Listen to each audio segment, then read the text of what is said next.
Tony Hawk's Pro Skater 2 is a skateboarding video game of the second in the Tony Hawk's series of sports games. It was developed by Neversoft and published by Activision in 2000. It also was released for the Xbox on November 15, 2001 as part of the Tony Hawk's Pro Skater 2X collection featuring the first two Pro Skater games. The game received widespread critical acclaim and remains one of the highest-rated video games of all time. Gameplay: the player, playing as a professional skateboarder, completes a number of tasks which result in cash rewards. With money gained, the player can then purchase skill improvements and better tricks and skateboards. Pro Skater 2 was also the first game in the series to introduce the manual, a skateboarding trick where the performer balances on two wheels. This improved players' ability to string together high-scoring trick combos.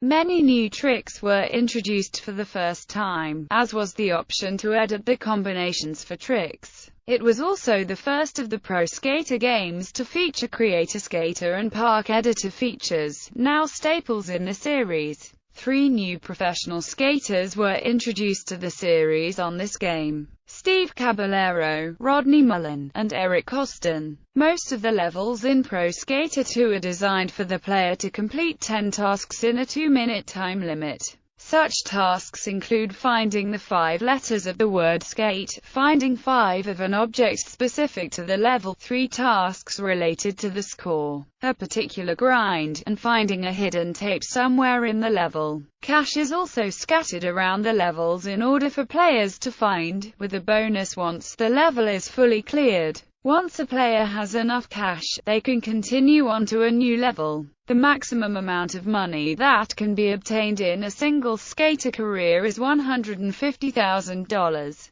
The other type of levels are competition levels, which consist of 3 one-minute sessions, from which the player can only advance once they have won a medal, which also comes with a cash prize depending on which medal was won. At the end of each session, 5 judges score the round, with only the best 3 scores counting. The rating by the judges that a player receives in a competition is based on how much they score, variation of tricks, bails, and how much of the level they have used. The lowest score is then taken away at the very end of the competition, leaving the average of the other, higher 2 scores as the final result. There are 3-minute long runs in total. Competition levels also contain hidden cash like the regular levels. Ports: Nintendo 64. The game was originally to be released along with the PlayStation version, but delayed to allow further sales of the first THPS for the console. Almost a year later, the game was released by the same company that brought the first Tony Hawk game to Nintendo 64, Edge of Reality. This version includes all of the features from the PlayStation version, including the Creator Skater and Park Editor. In addition to visual improvements like the Nintendo 64 version of the first game, a new level called Bike Headquarters was added. Also added were a few new cheats, such as the 10x point multiplier and max turbo mode codes.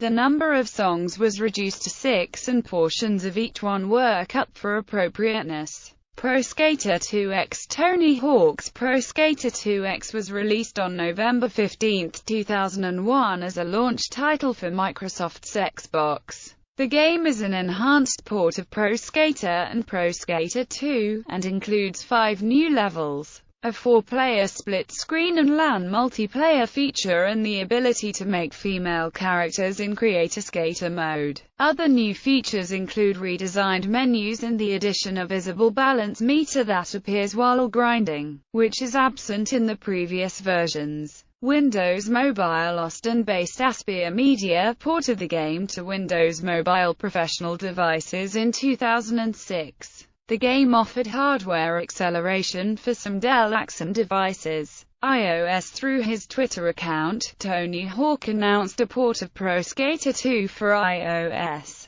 It would be developed by Activision and would launch before the end of March 2010. The iOS version of the game was released by Activision in the US App Store on April 1, 2010 and subsequently into other regions. Unlike other ports, this game's only playable modes are Career Mode, Single Session, and Free Skate Mode along with options Creator Skater, Creator Park, and levels Chopper Drop and Skate Heaven were removed in this version of Pro Skater 2. The original soundtrack was also removed and replaced with new music. Slight changes were made to the appearances of some of the pro skaters to account for changes of their sponsors since the original game's release. The game is playable on the iPhone, iPod Touch and also the iPad. In 2014, it was removed from the App Store. Game Boy Color Advance. The Game Boy Color version was better received than the first installment on the handheld. In spite of that, it still bore little resemblance to the other versions of the game. The Game Boy Advance version received particular acclaim for being an accurate translation of the series, translating the 3D gameplay into isometric format.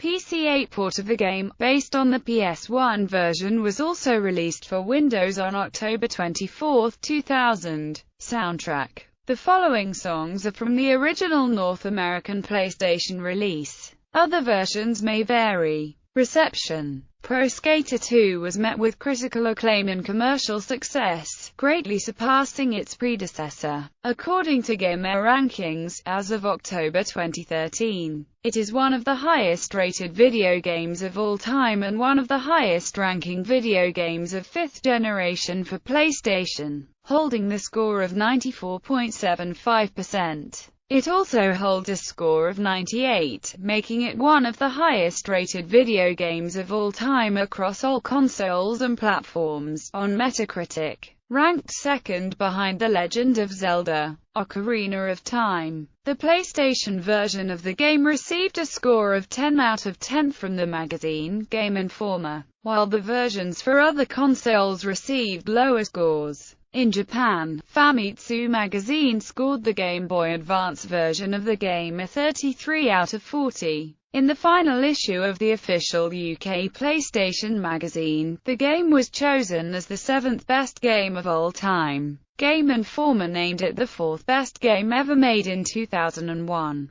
The staff praised the game for its growth over its predecessor and its impact on its genre.